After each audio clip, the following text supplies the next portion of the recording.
Boa noite a todos e todas e todos. Sejam todos bem-vindos à live Mercado de Trabalho, Experiências LGBTs. Aqui a gente vai estar construindo uma conversa, um diálogo plural, tentando alcançar nossas experiências e falar um pouco do nosso cotidiano de trabalho. Essa live ela tem como parceiro a Silvana Eide, a Zara Conzenza, o Alan Amaral, a Andrea Eitze. Falei, eu acho que os sobrenomes de vocês certos. Se eu estiver errado, depois vocês me corrigem. E eu sou o Marvin, eu sou representante da Subsecretaria de Igualdade Racial e Direitos Humanos da cidade de Campos do Goytacazes, no interior do Rio de Janeiro. Vou dar, nesse primeiro momento dessa conversa, eu vou estar deixando que os nossos colegas, nossos parceiros estejam se apresentando, falando um pouco sobre a formação profissional, falando um pouco de quem são. E a gente já combinou aqui uma ordem prévia, né, da nossa conversa, para todo mundo ficar organizado. E aí a gente vai começar na ordem, com a Silvana, depois a Andrea, a Zara, e depois eu e o Alan. Silvana.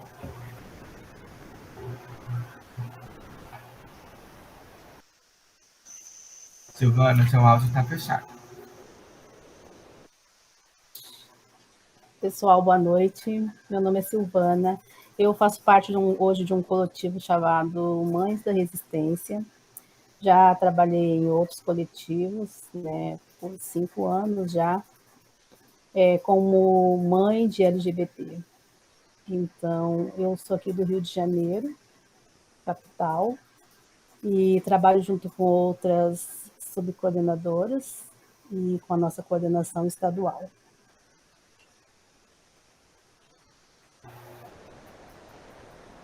Andréia. Boa noite, eu sou a Andrea, também faço parte da ONG Mães da Resistência, junto com a Silvana, estamos aí juntas nessa luta linda. Também faço parte da Frente LGBTQIA+, aqui do Norte Fluminense, sou técnica em enfermagem, né, atuo na Prefeitura de Campos, vivendo nessa loucura de pandemia, e estamos aí, batalhando e correndo atrás dos nossos direitos, né, das nossas conquistas de leis e garantia dos nossos direitos. E aí hoje a gente está aí nessa live linda aí com esse povo maravilhoso para poder falar um pouquinho para vocês. Zara. Boa noite, me chamo Zara, né? Eu fui convidada hoje para falar um pouquinho. Eu sou uma mulher transexual, eu estou no mercado de trabalho, felizmente. Eu vou contribuir falando um pouquinho da minha experiência, como foi a transição, né? E como está sendo me mantendo no mercado de trabalho durante a minha transição, né?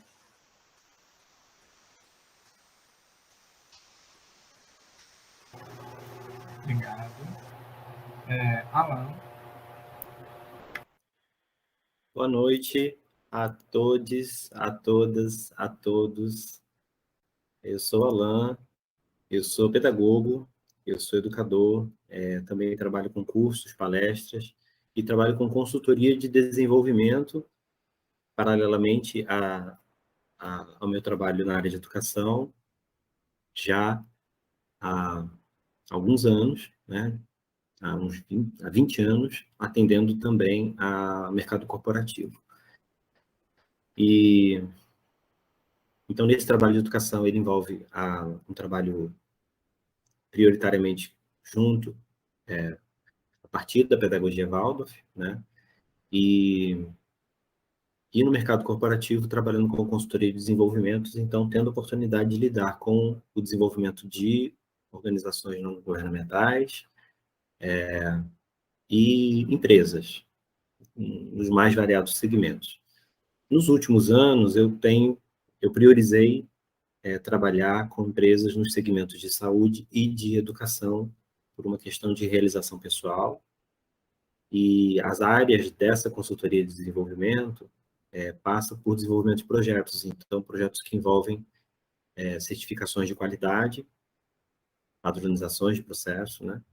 Projetos que envolvem processos de recursos humanos. E, então, ao longo desses anos, eu lidei com bastante, né? Dezenas de empresas, centenas de processos seletivos. Para falar aqui nesse sentido da live de hoje, lidando diretamente com, além de diversos segmentos e diversos níveis hierárquicos das empresas, e lidando com essa realidade do mercado de trabalho, e sempre muito atento, porque sempre tive ligado na minha biografia a movimentos sociais e a militância em direitos humanos, né? E áreas afins, e causas afins, né? Eu sou membro de alguns coletivos, de alguns grupos, então, que trabalham em diversas causas políticas e sociais. Dentre eles, eu cito aqui hoje, com especial destaque, a Aliança Nacional LGBTI. Dentro dela, eu faço parte de um segmento específico, que é olhar para famílias e para educação. E sou um colaborador entusiasta, cada vez mais entusiasta, do Mães da Resistência, um grande amigo aí da Silvana, da Andréa, da Zara, e mais recentemente do Marvin, do pessoal da CIRD, e quero aproveitar para agradecer pelo espaço, parabenizar pela iniciativa e saudar, né, toda a equipe da CIRD, através aqui da pessoa do Marvin. Boa noite a todos. Obrigado, gente. A gente vai seguir fazendo algumas rodadas de apresentações, né, de conversas.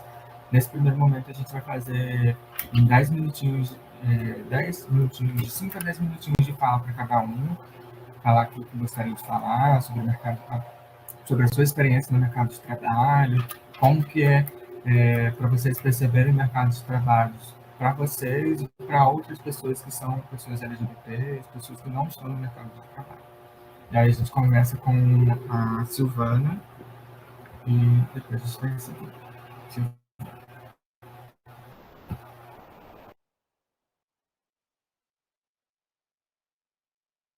Silvana, áudio.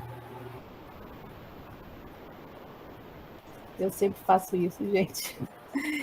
Então, quando eu fui convidada para participar dessa live, para falar um pouco sobre o trabalho, né, dos LGBTs, esse campo de trabalho, a primeira coisa que eu me perguntei, assim, enquanto mãe de LGBT, o quanto o mercado de trabalho está preparado para receber esses jovens, né? E se esses jovens também estão preparados para o mercado de trabalho, né? Será que existem condições? Que condições existem? Como que esses jovens chegam no mercado de trabalho? Quão longe ainda estamos da orientação sexual, então a identidade de gênero não é um empecilho para a contratação desses funcionários, né? Então, a gente volta lá na infância, né, na fase escolar, que eu acho que é muito importante a gente falar disso, porque tudo começa na educação. Dentro de casa e depois na escola, né, que é onde a criança passa a maior parte do seu tempo. Então, assim, quantas dessas crianças LGBT sofrem bullying diariamente nas escolas, né? Quantas delas podem contar com a sua família quando sofrem esse bullying na escola, porque é um bullying direcionado para o seu comportamento, né? Então, assim, eu fiz algumas perguntas para jovens LGBTs, como que eles se sentiam no ambiente escolar e o que acontecia nesse ambiente escolar em que eles estavam vivendo. E, assim, foi muito impressionante e triste ao mesmo tempo, né? Porque, assim, muitas das respostas eu até já sabia, embora seja diferente um pouquinho de jovem para cada jovem, de criança para cada criança, mas é quase como se eles vivessem a mesma coisa dentro da escola, né? A criança LGBT, ela é diferenciada de outras crianças pelo seu comportamento, às vezes, por exemplo, o menino mais afeminado, ou a criança que já não se reconhece, né, no seu corpo biológico, então ela, assim que identificada, ela começa a sofrer um processo de violência muito grande dentro da escola. E uma coisa assim que chama atenção para a criança LGBT é que nem todas elas têm o apoio da família, né? Então, quando essa criança sofre esse bullying na escola, a quem ela recorre? Se a escola não está preparada para receber essa criança. Então, foi muito difícil de ler as respostas desses jovens, né, que hoje já são adultos, e reconhecer que a gente tem um longo caminho ainda para conseguir com que esses jovens consigam se formar e se qualificar para o mercado de trabalho. Então, a luta ainda é muito grande enquanto a gente família, né, para conseguir dar suporte para que essas crianças consigam ser um jovem e terem a qualidade que eles precisam dentro do trabalho. Será que a escola, que é o segundo lugar em que a criança passa a maior parte do tempo, ela está preparada para receber essa criança? Essa criança vai ter lá um ambiente em que ela consiga se desenvolver, que ela consiga terminar o seu estudo, que ela consiga se formar, né? E quantas delas conseguirão chegar no ensino médio, né? Quantas dessas crianças trans conseguirão ainda estar com a sua família e dentro da escola? Quantas dessas crianças se formarão no país que mais mata LGBTs no mundo? Então, assim, eu deixo esses questionamentos para a gente iniciar essa live, porque falar de trabalho de pessoas LGBTs tem muito a ver com a educação que essas crianças recebem e de quanto elas ainda estão invisibilizadas dentro da escola e dentro da educação. Porque todo adulto LGBT hoje, ele já foi uma criança LGBT também, né? A gente tem que chamar atenção também para a evasão, né, involuntária desses jovens, que muitas vezes levam para caminho quase sem perspectivas, sem opções, e é muito triste, né? Você saber que essas crianças muitas vezes deixam a escola, deixam de se formar, deixam de se qualificar, deixam de ser um adulto com um emprego, né, para que se tenha um mínimo de dignidade, porque esse jovem, esse adulto, ele não teve, enquanto criança, a oportunidade de estudar e de se formar, de se preparar para o mercado de trabalho. Então, acho que a gente tem muito ainda que se questionar, tem muito que se falar e chamar atenção mesmo, porque falar de mercado de trabalho, você tem que antes saber se essa criança tem o apoio familiar enquanto criança LGBT, e depois se a escola está preparada para ela. Eu vou dar esse questionamento para a gente iniciar essa live, tá bom? Obrigado, Silvana, pela contribuição. Seguindo a ordem aqui, que eu perdi aqui, Andréia. Pois é. Eu vou aproveitar um gancho, né, que a Silvana falou sobre a questão das escolas e fazer uma reflexão que a gente tem que parar e parado nessas escolas, que muito, principalmente falando em escolas públicas, muita aprovação passa pela Câmara de Vereadores do município ou do estado, seja elas o que for.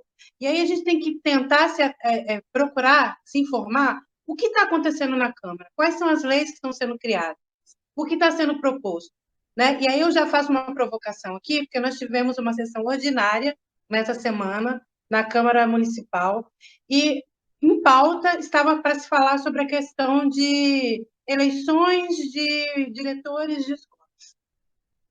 E tivemos alguns vereadores que colocaram alguns empecilhos em algumas palavrinhas. Quando a palavra estava escrita ideologia, eles já questionaram que não poderia ser porque haveria ideologia de gênero na escola.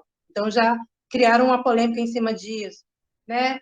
Uma outra palavra que, na cabeça deles, entendiam que tinha alguma coisa a ver com gênero, sexualidade, eles questionaram. Então, eu acho que nós temos que estar atentos a isso também. Temos que estar participando na Câmara e vendo o que está sendo votado e manifestar, né? Eu, principalmente, como mãe de uma pessoa LGBT, eu acho que há uma forma também que a gente cria de trazer essas discussões para a escola é estar lá participando e vendo de que forma isso pode ser votado para ser discutido na escola.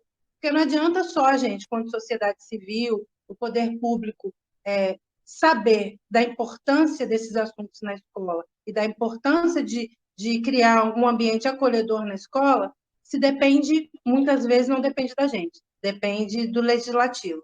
Então, eu acho que a gente tem que pensar nisso, né? E aí eu estou pegando esse ganchinho aí de Silvana sobre essa questão, até porque a gente sabe que o acesso à pessoa LGBT na escola é muito escasso, principalmente quando chega ao ensino médio, à faculdade, são poucos LGBTs que conseguem chegar. Então, eu acho que a gente tem que pensar também qual ambiente, o que a gente está criando para que essas pessoas tenham acesso. Eu acho isso muito importante.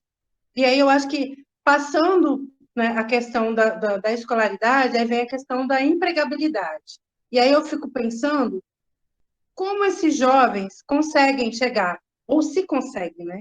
Muitas vezes eu não estou falando com propriedade, porque eu não sou uma pessoa LGBT, eu acho que quem vai poder falar melhor para a gente, né, com mais propriedade vai ser a Zara, mas eu sou mãe, então eu observo, assim, na minha perspectiva de mãe, e é muito duro você ver que o seu filho tenta e nunca consegue.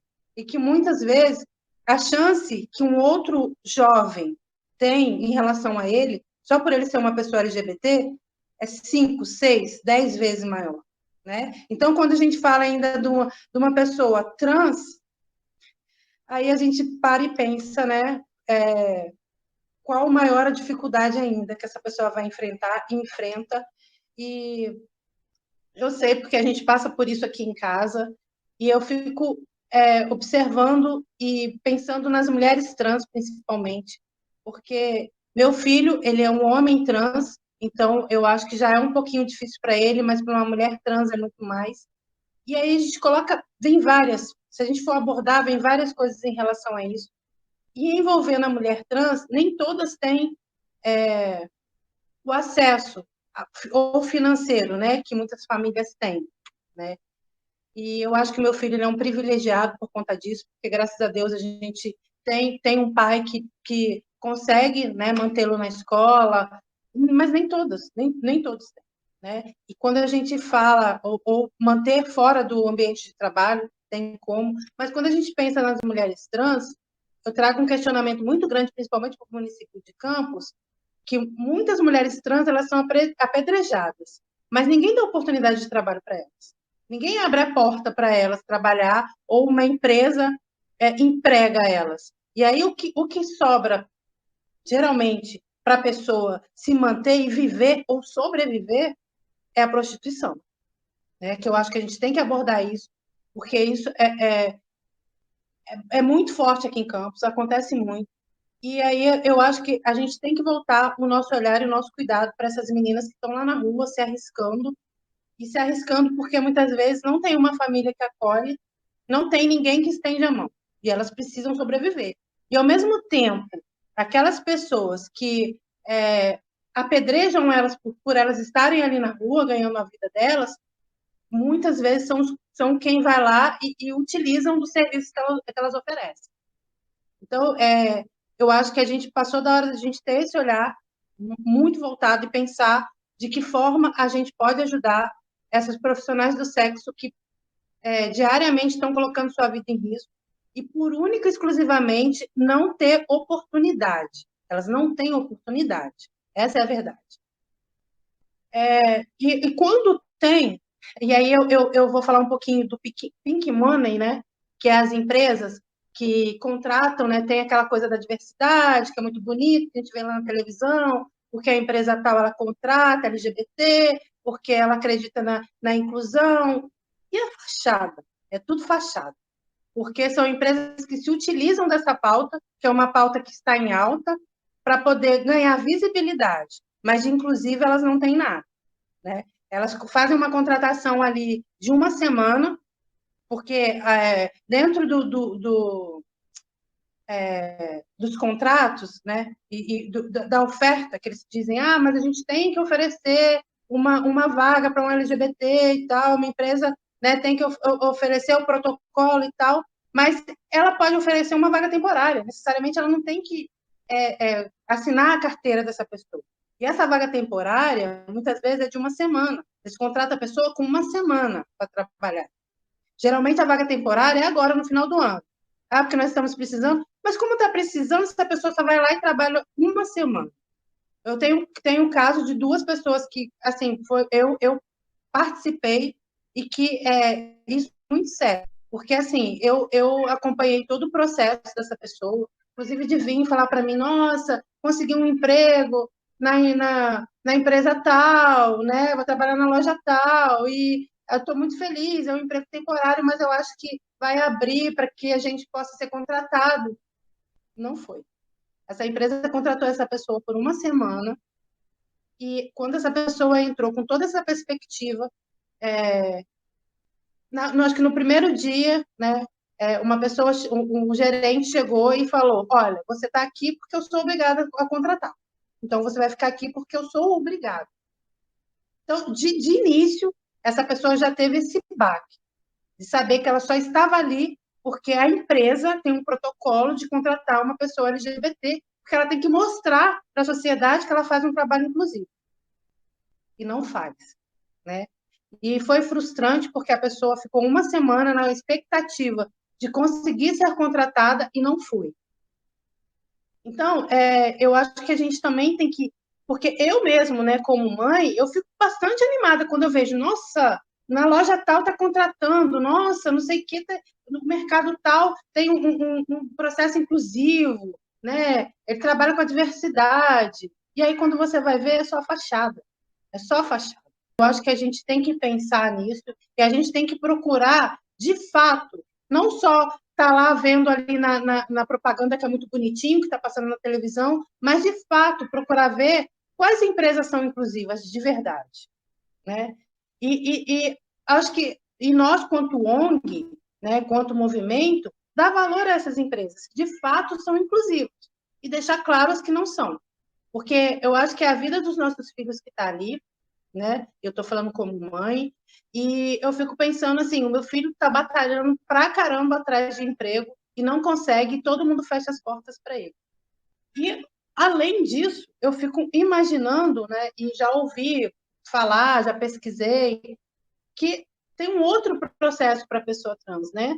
Que muitas vezes, quando ela consegue uma entrevista, e ela vai passar por essa entrevista, a questão dela estar em transição traz todo um processo de vulnerabilidade para aquela pessoa. De chegar ali na frente daquele outro, como que ele vai olhar para ela? Como que ele vai entender, né, todo esse processo, toda essa transição? E a gente sabe que muitas vezes nesse processo de seleção existe transfobia, LGBTfobia, porque as pessoas são como os negros também. Muitas vezes a gente vai por um processo de seleção e que as pessoas olham para o seu cabelo e você fala assim, nossa, eu já perdi meu emprego. Porque é tão direto que a pessoa olha para o teu cabelo, né? É tão direto que a pessoa olha para o seu tom de pele, ou para o jeito que você está vestido, que você já imagina que você já perdeu esse emprego. Então, eu acho que essa questão, esse acesso ao emprego para pessoas LGBTs, principalmente para as pessoas trans, é muito difícil. É muito difícil, e eu acho que precisamos, sim, falar muito sobre esse assunto. Porque, se a gente for abordar aqui, eu acho que a gente vai ficar inteira falando sobre isso, e falando sobre as dificuldades e os enfrentamentos que essas pessoas enfrentam todos os dias. Então, eu fico muito feliz de estar aqui como mãe, porque eu acho que eu, como a mãe do Társilo, estou assim, representando todas as mães que vê os seus filhos chegar em casa chorando ou triste porque não conseguiu um emprego por ser quem ele é. Então, vamos falar bastante, vamos trazer bastante isso em pauta, porque eu acho que depende muito do poder público, depende, mas depende também de nós, quanto sociedade civil, cobrar e articular para que essas coisas aconteçam. Então, eu deixo aqui a minha fala, né, e o meu pensamento, e o meu pedido mesmo, vamos arregaçar as mangas aí, vamos juntar, unir forças e vamos correr atrás aí e pensar uma forma de trazer essas pessoas para o mercado de trabalho. E aí eu passo para a Zara agora, que eu acho que vai falar com mais propriedade do que eu, e agradeço a todos. Obrigada, Andréa. Você foi falando, eu fui inclusive anotando alguns pontos, né? Eu queria comentar boa noite, né? Eu vou complementar um pouquinho do que a Andréa estava comentando, né?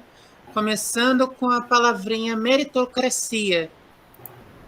O que acontece, né? A vida, a sociedade, de uma forma geral, você tem que matar um leão por dia, entendeu? Independente se você é LGBT, se você é branco, se você é negro, se você é alto, se você é baixo, não importa. Você tem que enfrentar, você tem que enfrentar todos os dias. É a sobrevivência que a gente tem. A ideia da sociedade é facilitar um pouco isso. A questão é que a sociedade ela entende como diferente, né? E se ela entende como diferente, ela vê como uma ameaça. E se ela vê como uma ameaça, ela não faz força para integrar, né?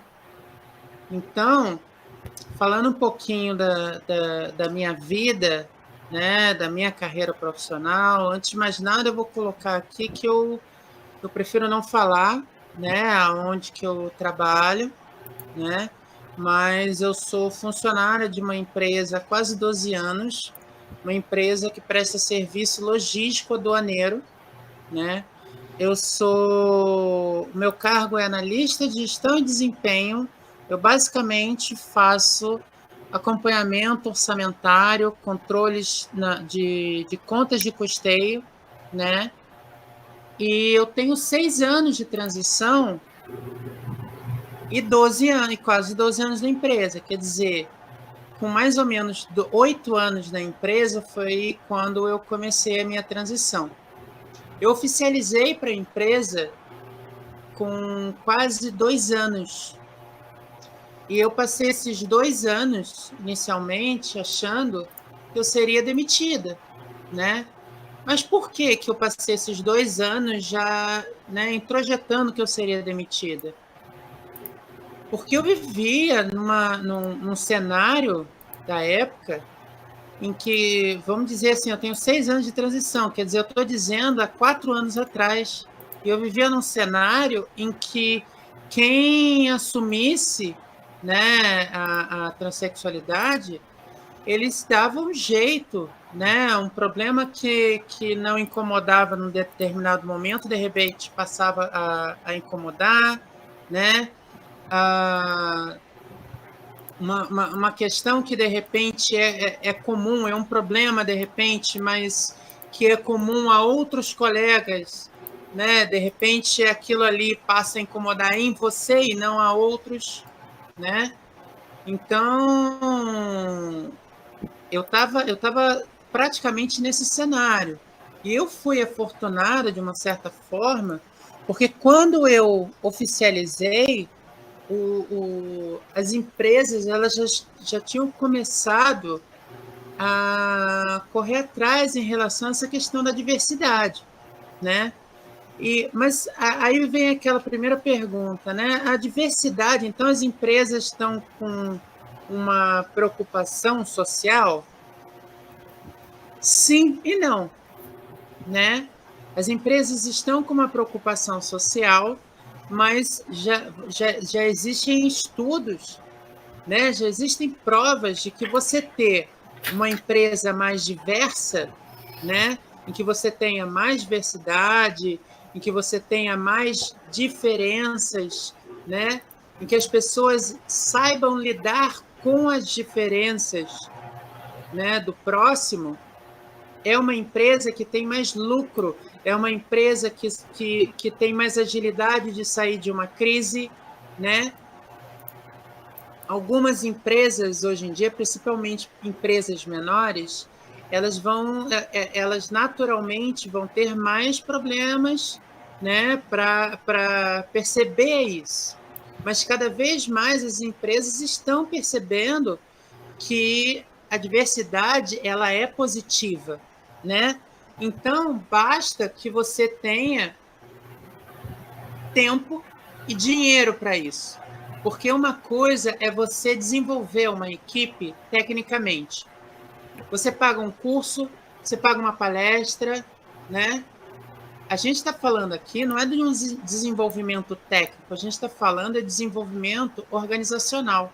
A gente está falando de pessoas mudarem a forma como elas pensam. Isso é muito mais difícil, né? É muito mais complicado uma pessoa entender que aquilo que ela foi ensinada a sua vida inteira, muitas vezes, que vai de encontro com os seus dogmas religiosos, com as suas tradições familiares, né? Aquilo ali ela vai ter que, de repente, conviver todos os dias no ambiente profissional, né? Pouco a pouco, eu acho importante falar isso, né? Porque, assim, eu sei que né, a Andréia colocou, a Andréia e a Silvana, elas têm filhos que estão começando, ou se não estão começando, estão praticamente com filhos se inserindo no mercado de trabalho, né? E elas estão passando por toda a situação, mais 20, vamos colocar assim, de que qualquer pessoa passou na hora de entrar no mercado de trabalho. Então, assim, o mercado de trabalho ele vai querer a pessoa que tem pós-doutorado, que tem experiência, sendo que aquela pessoa ela não está tendo a oportunidade de entrar numa empresa para ter experiência, mas a empresa quer. E aí você ainda tem um agravante da diversidade, que ainda em muitas empresas é visto não como uma forma de gerar melhores resultados, e sim como um maior risco. Entendeu? Então, o que eu vejo hoje profissionalmente, né, o que eu de uma certa forma, mesmo inconscientemente, porque eu iniciei a minha transição tarde, eu me aproveitei de alguns das heterocis normatividades, né? Porque quando eu entrei no mercado de trabalho, né, eu era branquinha, né? Eu tinha pais que investiram em educação, eu já tinha inglês, eu já tinha espanhol, né? A partir da minha adolescência, eu sempre fui de correr atrás, estudar e me preocupar com isso, parecia que eu estava adivinhando, né? E ainda assim, eu posso dizer para vocês, e se eu saio da empresa que eu estou hoje e volto para ir atrás do mercado de trabalho? Eu mesmo tendo feito faculdade numa universidade pública conceituada, eu sei que eu vou ter 10 passos atrás de qualquer pessoa que tenha as mesmas qualidades técnicas que eu. Isso é certo. Entendeu? Pegando a minha colinha aqui, gente, para fechar a questão, né?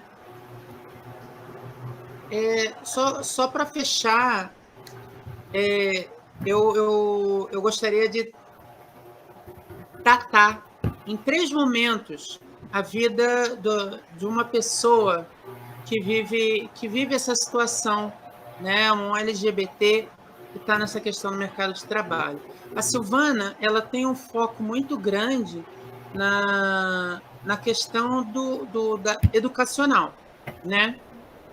Uma pessoa LGBT, ela tem basicamente 3 momentos. Ela tem um momento em que ela tem contato só com os familiares. Ela tem um segundo momento em que ela tem contato, né, com instituições educacionais, e tem o momento profissional. Eu gostaria de deixar isso como uma reflexão, porque assim, a gente bate, né, sendo... eu não vou falar o nome do outro grupo, Silvana, para não fazer concorrência, né? Mas existe uma briga muito grande sobre os direitos, né? A questão de você ir... de você brigar pelos direitos, de você, de repente, tentar buscar isso como lei, né? Eu estou colocando a minha experiência no mercado de trabalho já, né? Eu não sofri no momento educacional, meus bullying, né, eram de outra forma, eu tive de outra forma, eu era muito gordinha na época, né? Mas eu não sofri bullying por ser LGBT na época, né? Mas, assim, o que eu gostaria que ficasse como reflexão é o seguinte: parece que a gente está indo de trás para frente. As empresas hoje estão entendendo que a diversidade ela é um bom negócio, mas isso tem que ir para as instituições. Não adianta a gente brigar, não adianta a gente tentar brigar pelos direitos enquanto a gente não fizer uma mudança organizacional, ou seja, de alguma forma investir na mudança com que os outros pais entendem essa diversidade. Se você está numa instituição educacional em que 2, 3 alunos, né, são LGBTs, todo o restante vai ver aquilo como risco. Não existe uma cultura hoje, nossa, que diga que isso é positivo. Enquanto não existir, né, um investimento em transformar esse conceito de diversidade em algo positivo, a gente ainda vai brigar muito para chegar aonde a gente precisa, não no mercado de trabalho, e sim nas instituições e nas famílias, antes das instituições educacionais.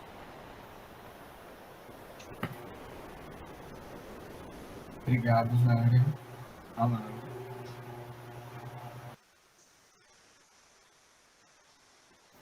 Liberei o microfone aqui. Bom, pessoal, então, muita coisa importante já foi dita. Eu, na minha apresentação inicial, faltou dizer uma coisa importantíssima, né, principal da minha apresentação. Com muito orgulho, com muito amor, eu sou pai da Isabela, uma mulher trans, e com as falas que foram colocadas até agora, me vem muito mexe muito comigo todas as questões relacionadas à sobrevivência mesmo, à existência e sobrevivência na sociedade, né? A gente está falando do país com um dos piores índices relacionados à violência, a discriminações de todas as ordens, principalmente com a população LGBT e com as pessoas trans. E aí, como a Silvana começou a colocar, essa sobrevivência começa desde a família. O quanto, às vezes, é difícil sobreviver à própria família, à própria rejeição familiar, aos próprios processos culturais e as resistências que se encontram, né, na família. E aí, na escola, então, a gente está, com um processo muito complexo na nossa sociedade, que precisa muito mudar. E isso vai, então, família, escola, e vai para todas as instituições, e vai também para o nosso sistema de saúde, vai para o SUS, vai para as discriminações relacionadas à medicina, enfim, a muitos profissionais da área de saúde. Eu me lembro de alguns exemplos dessa trajetória curta, né, que eu tenho convivido, então, com a causa LGBT, a partir nos movimentos, né, a partir dos últimos anos. E o quanto, por exemplo, família... Eu sou procurado para, às vezes, conversar com pais, homens, né? Para tentar um diálogo a partir de uma resistência enorme, de uma predisposição à violência, a expulsar de casa, a coisas horríveis que, enfim, todo mundo aqui já sabe o que acontece. E também sou procurado para conversar quanto às questões envolvendo crença, religião, cultura, como disse a Zara, né? A gente vem de uma cultura, de uma sociedade, de um patriarcado. E aí me lembro, né, quando eu falo patriarcado, me lembra pai, que eu estava falando de pai, né? Pais, homens, vem do patriarcado, vem do patrão, vem do patronal, vem do pater, vem dessa raiz que é a mesma. Quando a gente vai falar dos patrões, como os paters, né? Como os pais, como os provedores, como até uma mulher, quando ela é a chefe, ela é chamada de patroa, poderia ser matrona, né? E eu não vou ficar aqui fazendo um jogo de palavras, mas seria muito mais bonito, né? A mater, a maternidade, a matéria, o material, a matriz. E como que a gente encontra esse problema na sociedade patriarcal e nesse meio empresarial patronal, com o qual eu convivo há tantos anos? Quanto à escola, eu sou um crítico ferrenho mesmo há muitos anos, a partir dos anos em que, como educador e como pesquisador das pedagogias comparadas, eu percebo que o problema vai desde a sistemática reprodução do sistema que é feito pelas escolas. As escolas, hoje em dia, em sua grande maioria, apenas reproduzem esse sistema que está aí, e esse sistema que está colapsado, esse sistema que está sendo a nossa sociedade, que nós estamos vendo, enfim, o caos, né? A desgraça que está sendo. E aí as escolas simplesmente estão reproduzindo esse sistema. E talvez até principalmente na formação dos professores e na pedagogia, que é minha área de atuação, meu lugar de fala, minha formação. E quando eu falo sobre a formação, eu falo quanto dentro da formação dos educadores falta muito de se preparar para a diversidade. Enfim, voltando à vida, né? A minha vida. A gente vive uma experiência, né? A Andréia viveu como mãe e eu vivi como pai, de a gente entrar no processo de transição, e um processo de transição cultural, um processo de transição de desconstrução, de reconstrução, de se rever, de se reinventar, de se redescobrir, de se permitir, de se trabalhar. E a gente passa junto por esse processo de transição e a gente vê como é dramático, como já é uma grande afirmação de coragem, e ainda vai ter que se encarar essa sociedade. A nossa maior preocupação, na maioria das vezes, pelo menos para mim, é com o mundo que ela vai encontrar. Que mundo que a minha filha vai encontrar? Ela vai conviver com esse mundo que é hostil, que é violento, que é cruel com a diversidade. E uma coisa que eu aprendi e tenho dito é assim, que se o sistema, e aí eu estou falando do sistema econômico, do sistema capitalista, do sistema empresarial, do sistema profissional, é que se o sistema não te respeita, aí eu estou me dirigindo agora a toda a população LGBTI, é que se o sistema não te respeita e não te inclui, não é você que tem que mudar, é o sistema que está errado, é o sistema que tem que mudar e não você. Você está certo e fazendo o que deve ser feito ao se assumir e ao procurar o seu lugar. E E esses lugares devem ser ocupados, porque as vagas existem. As vagas estão aí. Não tanto, óbvio, o índice de desemprego é enorme. Mas se existem as vagas, não existe a equidade nas oportunidades. Não se abre as oportunidades para pessoas trans. E a partir da minha vivência com pedagogia social, das especializações e cursos que eu fiz nas áreas de qualidade e de RH, eu tenho muitos exemplos de ter vivido em processos seletivos. Até o 2017, foram em torno de 700 processos acompanhados de seleção de vagas individuais, realizados diretamente por mim como consultor principal ou como consultor colaborador. E o que eu vi de discriminação, de não aceitação, de aceitações falsas, como foi dito aí pela Andréia, de uma aparente aceitação, mas para se depois criar um clima de tamanha hostilidade que a pessoa não aguenta, e ela sai do trabalho, e aí se diz, ela que quis sair. Mas se foi forjado uma situação para dizer que tinha uma abertura para a diversidade. A Organização Internacional do Trabalho tem uma definição que existe já há muitos anos sobre discriminação no ambiente de trabalho. E diz assim,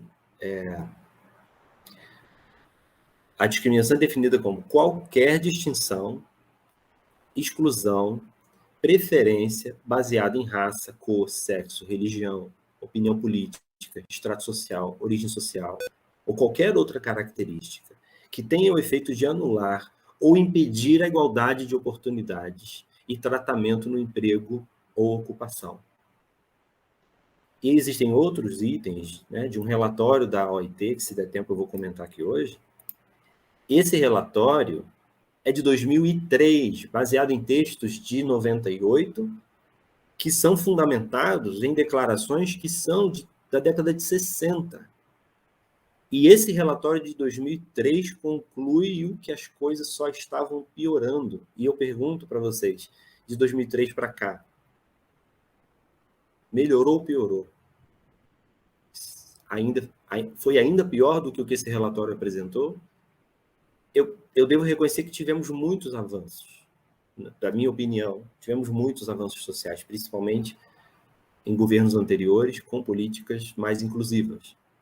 Mas, de fato, em muitos outros aspectos, ao se encorajar, ao se dar voz a um tipo de necropolítica discriminatória, a gente tem visto em muitos aspectos a coisa bem pior. Para não me estender muito, eu vou deixar algumas coisas para falar se tiver uma outra rodada, e posso citar exemplos, sim, óbvio que eu não vou citar nomes das empresas, nem posso citar até os segmentos, mas, assim, tem muitos exemplos dessa discriminação. Eu tenho um lado meu que concorda absolutamente quando a Zara diz que, de fato, as empresas que se abrirem para a diversidade ou que estão se abrindo sabem, algumas delas, o quanto ganham com isso. Eu não estou falando de ganho financeiro, estou falando de ganho em termos de qualidade humana, de qualidade social, de qualidade de excelência, até mesmo, e obviamente, no seu papel social no mundo e na qualidade do seu trabalho. Mas, assim, ao mesmo tempo que eu concordo com isso, que existem, sim, empresas que estão assim, tem aberto oportunidades nesse sentido. Quem encontra essas oportunidades, eu considero que têm sido pessoas privilegiadas, porque eu conheço algumas que estão bem, que estão felizes, estão trabalhando, estão sendo respeitadas. Mas também, como disse a Andréia, e eu disse aqui também em outro momento, né? Empresas que dizem valorizar a diversidade, e a gente deve ficar muito atento a isso. A pergunta é se de fato valorizam a diversidade ou se isso é apenas um discurso e que querem que a diversidade vire valor. Entende? O trocadilho aqui? não é que valorizam a diversidade, mas eles querem que a diversidade vire valor no sentido do retorno financeiro do Pink Money. Essa é a principal definição de Pink Money, Alan. Pois é. Pois é. Então, é uma máscara, né? Enfim, é uma coisa fajuta, de que nós valorizamos a diversidade. Na verdade, ela quer que a diversidade vire valor para ela, valor no sentido financeiro do Pink Money. Então, assim, ao mesmo tempo que eu reconheço que tem, sim, mas ainda são minoria, e a gente vive num país e numa realidade social, e aí, dependendo da cidade, isso é pior, dependendo se você está no interior, se você está na capital, se você está em São Paulo, se você está em Campos, existem mais dificuldades ainda, quanto mais a cidade é uma cidade conservadora, fechada, com os grupos empresariais fechados nas suas associações comerciais, empresariais, clubes lojistas e etc., com todo respeito ao trabalho que eles fazem, mas quando se fecham numa bolha patronal, nesse sentido, do patriarcado, e de que simplesmente ignora que existem essas pessoas, tem vergonha de colocar essas pessoas, em especial quando se trata de vagas que vão ter contato com o público. E isso é fato. Com exceção de algumas lojas ligadas mais aí ao mercado chamado fashion, a gente vai encontrar, quando muito, empresas que abrem vaga numa área administrativa, numa área fechada, lá dentro do setor, porque para colocar de cara com o público tem vergonha. Até porque sabe que o próprio público, a própria sociedade também é muito fechada e tem seus preconceitos, mas não dão nem oportunidade nem de tentar. E eu diria mais aqui para finalizar minha fala, porque eu falei que eu não queria me estender demais, caso fossem, ou caso desejem fazer, essas empresas precisam também fazer um grande trabalho interno, dentro do seu RH, dentro do seu pessoal, de mudança na cultura organizacional, porque a cultura das organizações corre esse risco que eu mencionei, a pessoa entrar e ser utilizada pela própria equipe. Então, é preciso que as equipes sejam trabalhadas, que desde a cabeça dos empresários, dos empreendedores, sejam de que gênero for, até as equipes. E é óbvio que a resistência vai ser muito maior quando a gente tem equipes fechadas, empresas que só contratam pessoas de determinada religião, que é fato na nossa sociedade, é fato, já atendi diversas empresas assim, onde toda equipe é ligada a uma determinada religião ou igreja, enfim. E vai ser muito mais difícil, mas assim, enfim, isso deveria ser feito um trabalho, e a gente está falando de escola, de família, de universidade, de formação, de empresas de RH, de sites de emprego, até o trabalho que precisa ser feito dentro das empresas, da cultura empresarial, porque, às vezes, você pode até achar o profissional do RH, seja ele funcionário ou de uma consultoria, que tem uma abertura para atender e para colocar no processo seletivo pessoas trans ou de todas as outras diversidades, mas a empresa não está aberta para isso, e essa pessoa será hostilizada, e, na maioria dos casos, sairá e às vezes saem com trauma do processo seletivo, trauma da experiência profissional, e aí trauma no sentido dos bloqueios que ela fica, das dificuldades que ela fica para depois voltar, para tocar nesse assunto, né? E,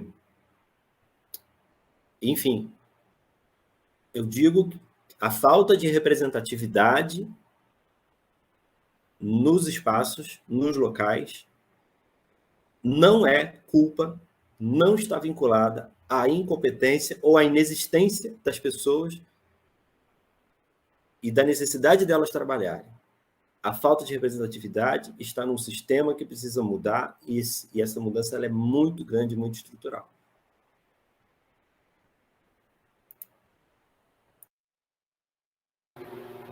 Obrigado, Alan, pelas suas contribuições. Eu vou fazer uma pequena explanação sobre os comentários, tá? Gostaria de agradecer a participação da Adriana Mota, da Carla, da Franciline, da do coletivo Mulheres Raízes da Terra, em Fazendinha, da Sheila Maria, da Mônica Cavalcante, da Lígia Dubal e de tantos outros que estão nos acompanhando, do Edu, da Mina Lúcio e dos outros.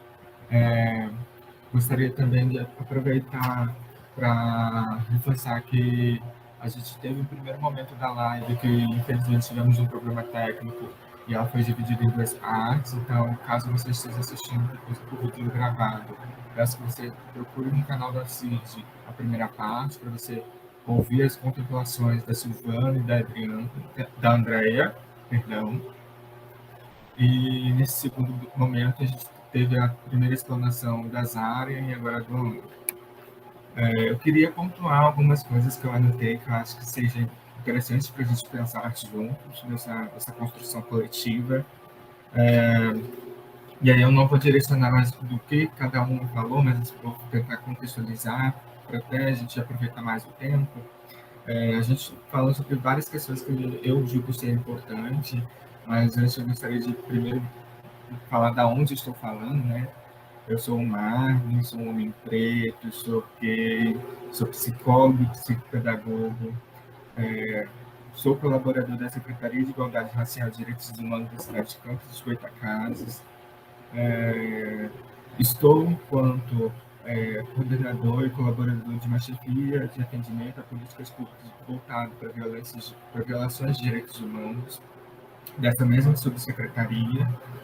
E quando eu ouvi um pouco de que cada um contemplou nas suas falas, nas suas experiências, nas suas vivências, em alguns momentos fiquei muito emocionado, porque me vi um pouco nessas experiências, nas escutas que eu faço, nos acolhimentos que eu faço, enquanto psicólogo, enquanto colaborador dessa subsecretaria, enfim.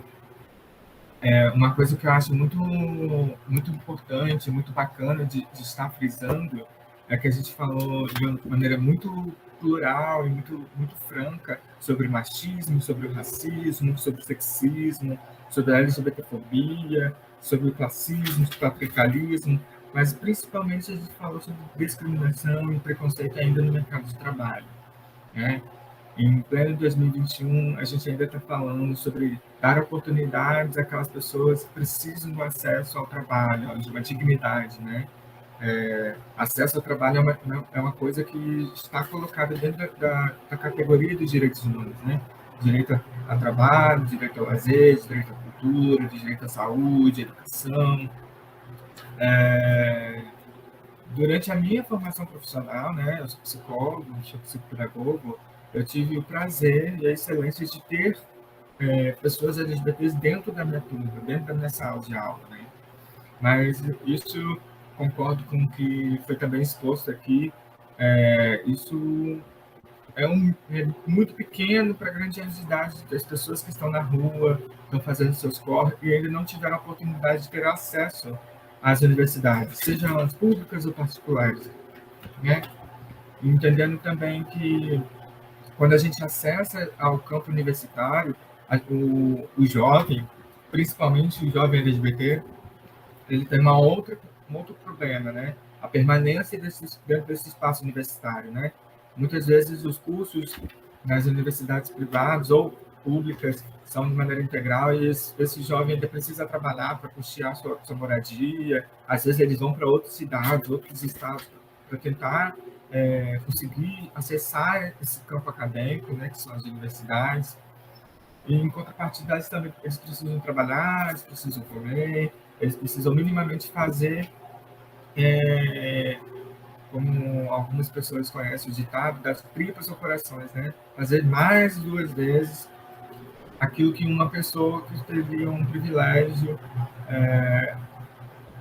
não precisaria fazer. E um dos comentários aqui pelo canal do YouTube, eu achei muito, muito interessante, muito importante, a fala de uma colega daqui, que está no comentário, que ela fala que muitas vezes as pessoas trans elas têm que entrar no mercado de trabalho e tentar ser 3 vezes melhor do que uma pessoa cis, né? E aí eu complemento essa frase e digo, acrescento, na verdade, se ela for uma pessoa preta, ela tem que ser 4 vezes, 5 vezes mais. Se ela for uma pessoa que tenha uma baixa escolaridade, ela tem que mostrar para o seu patrão, para o seu chefe, para o seu carregado, que ela tem potencial e ela tem potência para estar naquele trabalho, tem competência para estar naquele trabalho. São várias nuances do que a gente conseguiu nessas 1 hora de construção de live. Várias coisas foram questionadas e fico muito agradecido pela essa equipe, assim, pela cada palavra de cada um, pela cada provocação que cada um fez, porque uma das coisas que a Andréa falou e eu concordo muito, é necessário a gente que está dentro desses espaços, seja eu na Subsecretaria de Igualdade Racial, seja eu também enquanto movimento social, ativista dos direitos humanos, começar a pensar e provocar o setor público para pensar políticas de seguridade para essas populações, para essas pessoas. Pensar em agendas públicas, em fóruns, em cursos de capacitação voltada para esse público que não está tendo acesso. Aqui na cidade de Campos, minimamente só contextualizando, para quem não conhece, Campos ele é uma cidade ainda muito conservadora, uma cidade do interior, com vários problemas estruturais, vários problemas sociais, e um dos grandes problemas que eu percebo ainda dentro dessa estrutura social que está alocado na minha cidade é que as pessoas têm uma visão do corpo LGBT, né, da pessoa LGBT, como uma pessoa pior, como aquela que não pode estar em determinados espaços, ou quando ela ocupa determinados espaços, elas não deveriam, elas se assustam. Não, mas como você está aqui? Como você conseguiu chegar aqui? Né? Como se a gente não tivesse potência para conquistar esse espaço. Né? E aí, assim, eu acho muito bonito quando a Zara fala sobre suas contribuições, né, da sua formação acadêmica, do seu cargo, porque ouvir pessoas que estão dentro desse local de trabalho serve como ponto de inspiração para outras que ainda estão para acessar. Eu falo ainda enquanto uma pessoa preta, quando eu estou dentro de um setor público ou quando eu estou na clínica, né, exercendo a minha função principal, que é ser psicólogo, e eu vejo pessoas que vêm conversar comigo, olha, mas você é psicólogo, você se formou, como foi isso para você? Como foi esse processo para você? Aí eu falo, olha, esse processo foi difícil, mas foi bom. Tive que passar por dificuldades, acho que sim, mas foi bom, porque assim, eu consegui passar por essas barreiras e estou aqui. E aí eu posso ser inspiração para aqueles que vão vir depois de mim.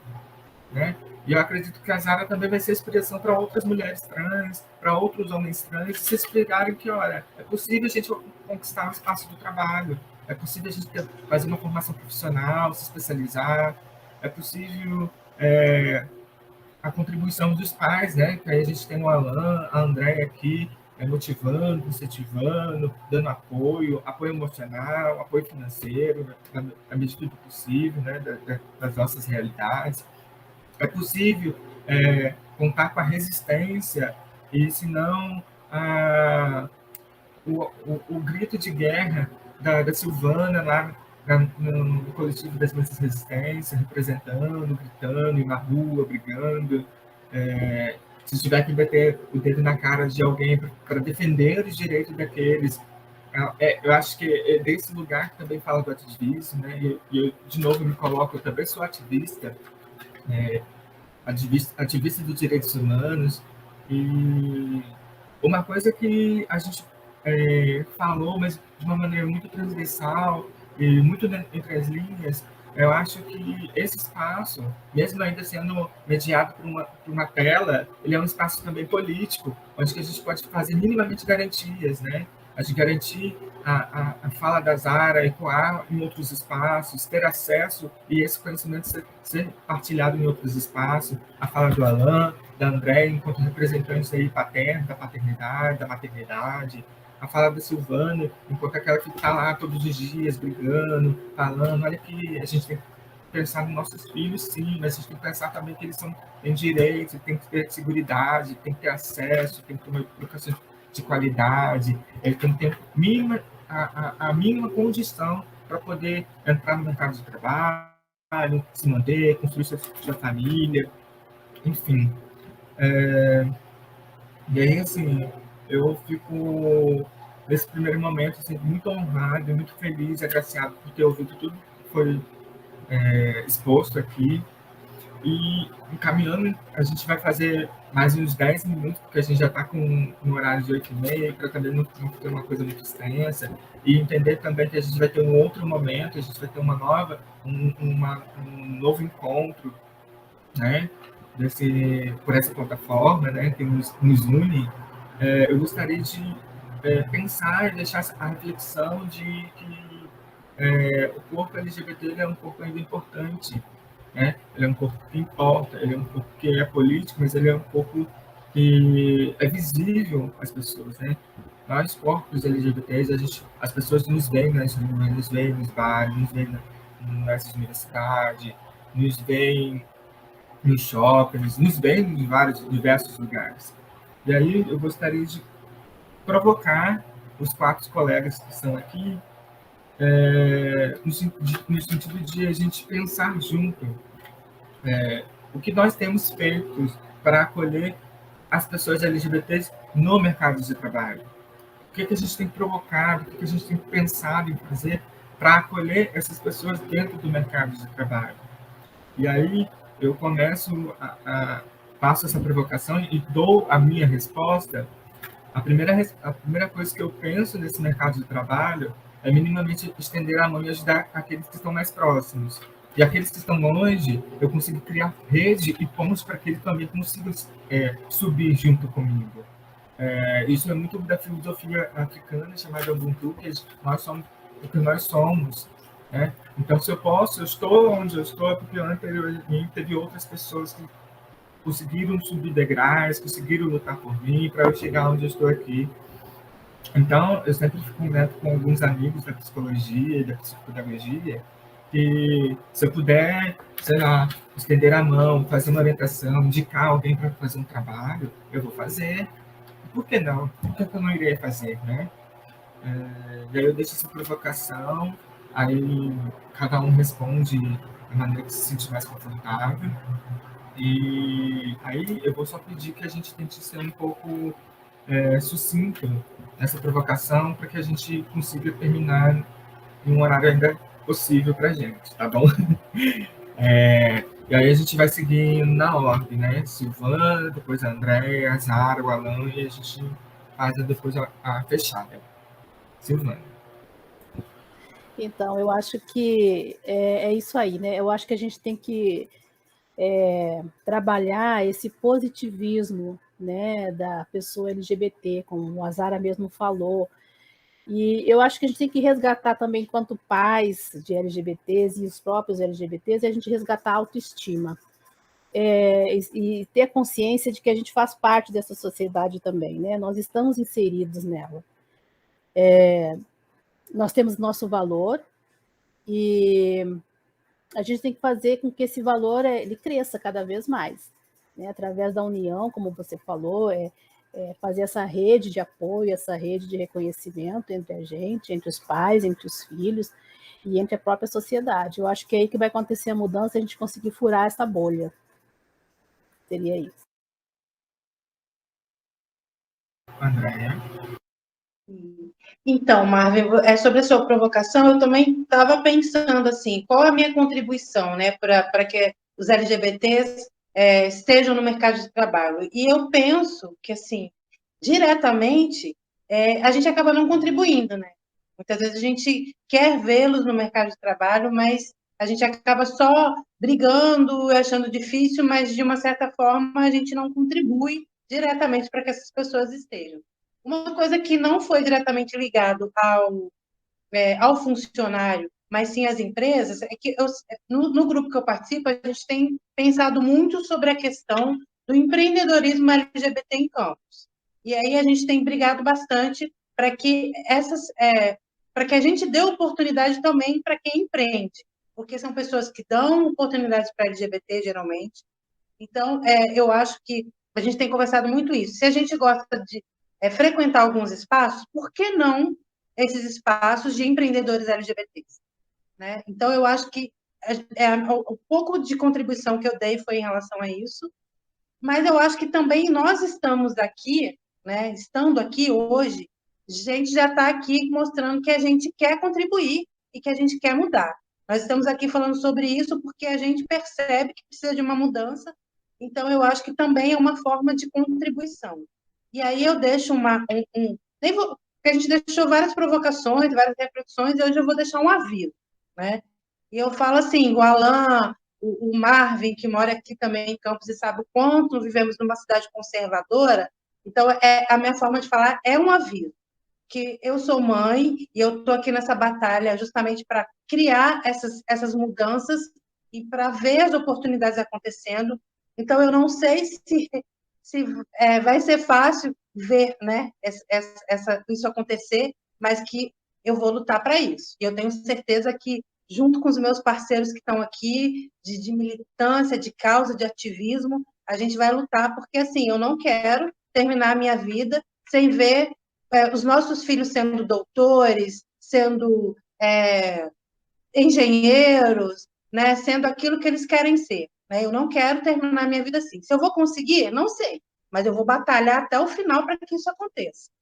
E aí eu já aproveito a oportunidade, não sei se a gente vai ter outra oportunidade para isso, e agradeço muito a oportunidade de estar aqui com essas pessoas maravilhosas. Muito obrigada pela contribuição de todos vocês, porque, assim, eu sempre falo isso, a gente sempre aprende, né? O aprendizado é sempre bom.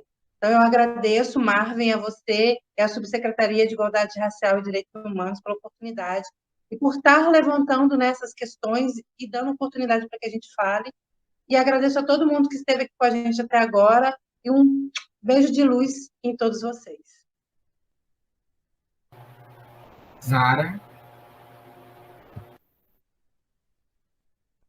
Zara, som. Desculpa, eu tenho um ideal na minha cabeça, né? Tem coisas que eu gostaria de fazer, mas eu não tive oportunidade ainda, né? Mas eu vou falar uma coisa que talvez seja até polêmica, porque se eu pudesse, eu não diria para ninguém que eu era trans. Tenho certeza que tem muita gente que gostaria, que pensa até parecido com eu. Com eu é ótimo, comigo, né? Mas eu percebi que eu não posso fazer isso. Eu não posso ser... eu não posso passar por uma transição, chegar a um determinado ponto e falar assim, ok, eu cheguei. As outras pessoas, eu não posso fazer isso. Porque se eu cheguei aonde eu cheguei, é porque eu tive apoio de algumas pessoas, eu tive apoio de Dona Silvana, né? A gente se conhece tem um tempinho. Eu tive apoio da minha família, eu tive apoio de amigos. Eu tenho que apoiar a pessoa, e isso eu acho que fica como uma lição para todo mundo.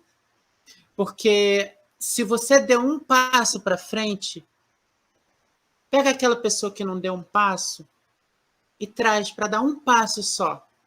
Aquele que deu 5, olha um pouquinho para trás também e ajuda aquela pessoa a dar 5 passos. Aquele que deu todos os passos, que quase chegou lá, ele também vai. Se todo mundo ajudar a dar um passinho, a gente cresce, a gente evolui. Né? Eu acho que essa é a maior lição. Se a gente se ajudar, se a gente pensar na gente, em primeiro lugar, sim, a gente tem que pensar na gente, porque se a gente não pensar na gente em primeiro lugar, a gente morre, acabou. Mas, em segundo lugar, a gente pensa em quem está à nossa volta e, se possível, em quem está um pouquinho mais distante para ajudar também.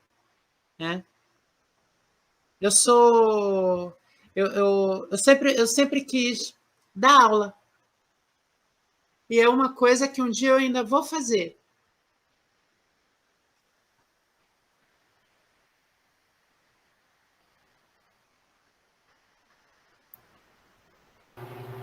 Alan.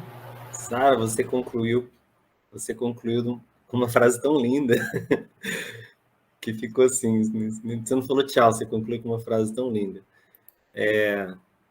Bom, eu só pego um pouco aí da fala da Andréa, que eu concordo muito, sabe? Assim como a gente se propõe ao saber de empresas que cometem, né, crimes de discriminação, a gente também pode prestigiar aquelas que são empreendimentos, que são geridas por pessoas da comunidade LGBT e aquelas que abrem de verdade oportunidades nesse sentido. Acho que é legal também. Eu estava olhando ali no chat, né? Queria também comentar as contribuições tão importantes que apareceram ali. Eu menciono aqui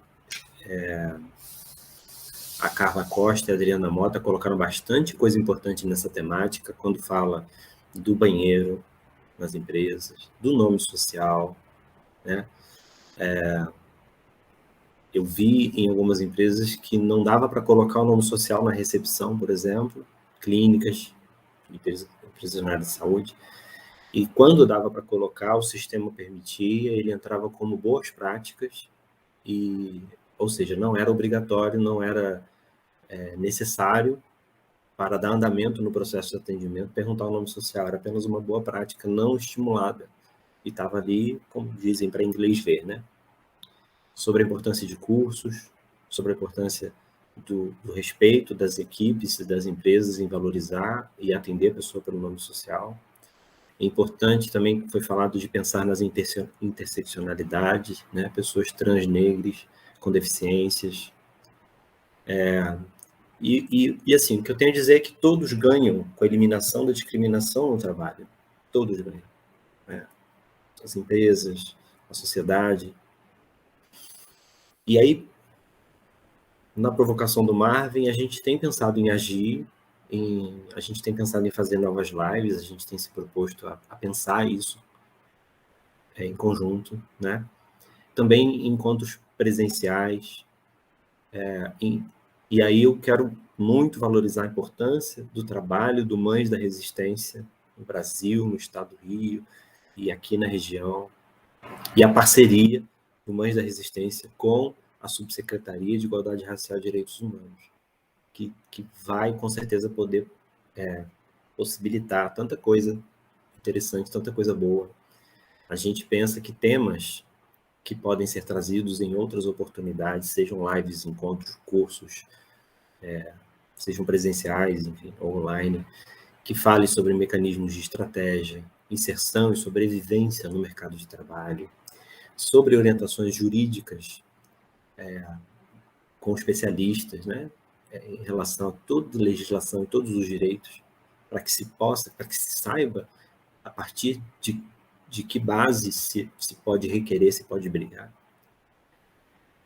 Sobre elaboração de currículos, sobre comportamentos de entrevistas, pegadinhas que acontecem, sobre clima organizacional e cultura das empresas e desenvolvimento organizacional, sobre panorama biográfico, onde no transcorrer das idades, a partir de uma visão da biografia humana, cada pessoa que está se dispondo, se colocando nessa busca por essa inserção no mercado de trabalho, entendendo a sua identidade e o seu momento de vida, sobre a importância de redes de contato, enfim, esse entendimento, né? Diversidade, todos nós somos, e as empresas estão literalmente atrasadas nesse entendimento que deveria ser tão básico. Para tudo isso, eu acho que é importante a gente pensar em parcerias com áreas, com formações, com universidades, né, como a gente conversou, nas áreas de administração, serviço social, de psicologia, de medicina, de enfermagem, os núcleos e as organizações que atuam dentro e a partir das instituições de ensino e que atuam no mercado de trabalho, a parceria com sites interessantes que desenvolvem esse trabalho, como o Transempregos, o Educa Transforma. Então, enfim, é tanta coisa. Eu gostaria aqui, para finalizar, de agradecer e de reconhecer e de honrar toda a trajetória da Silvana, todo o apoio que ela deu à nossa vida e toda a dedicação que ela tem de verdade, de vida, a essa causa, a esse acolhimento, a essa luta. A reconhecer o trabalho da Andréia aqui na região, a todo amor, a toda dedicação, a toda coragem. Estamos juntos. Reconhecer e agradecer a presença, a participação, as falas tão pontuais e tão importantes do Marvin, que não só mediando, mas colaborando, né, com tanta propriedade com as falas dele. Agradecer demais a presença de todas as pessoas. Um grande abraço ao Totinho, à Manu, né, este tão importante e inédito trabalho nas políticas públicas dessa cidade. E agradecer a Zara pelo aceite em participar da live, pela presença tão importante aqui, pelas falas tão marcantes, e finalizar dizendo: vamos dar aula, Zara. Vamos dar aula, vamos realizar esse sonho. Valeu, pessoal. Beijão, obrigado. Bom, gente, gostaria de abrir aqui mais uns 2 minutinhos para quem pudesse agradecer, a Silvana, a Zara, a Andréia. Eu vou começar fazendo esse processo dos agradecimentos, porque eu fiquei muito honrado com a contribuição de todas e de todos. Foi um prazer conhecer a Zara, a Silvana, não a conhecia antes. É o nosso primeiro contato, eu acho que, assim, contato de visual, né? A gente estava no grupinho do WhatsApp, comentando, conversando, e foi muito incrível todas essas trocas, todas essas experiências que a gente teve aqui hoje. Continuar a agradecer a Andréia pela parceria de sempre, pela força de sempre. Nós, a subsecretaria, estamos muito honrados com o apoio e a contribuição sua, sempre em todos os nossos eventos, colaborando, questionando, nos provocando, para fazer a gente pensar e refletir sobre ações possíveis que a gente possa estar fazendo enquanto instituição pública, enquanto público. Quero agradecer ao Alan por brilhantar nossos vínculos, né? Ele que foi a nossa ponte, foi a minha ponte, principalmente com a Silvana e com a Zara. Quero agradecer ao Michael, que foi o nosso técnico aqui, ajudando a gente na elaboração da live, nos ajustes tecnológicos, acionando quando caiu. A gente já caiu aqui, peraí, vou ajeitar aqui. Acho que isso foi muito bom, foi muito bonito, essa construção nossa de hoje. Também quero estender esses agradecimentos para a galera que está assistindo a gente pela plataforma do YouTube, a Carla, a Gisselma, a Adriana, a Mônica, deixa eu ver aqui, tem alguns outros nomes que eu não me esqueci. A Márcia, o Totinho, a Mirna, enfim, a Adriana, todas aquelas que puderem, todos aqueles que puderam participar da live, que vão estar vendo depois em suas casas. Muito, muito obrigado. Muito obrigado mesmo.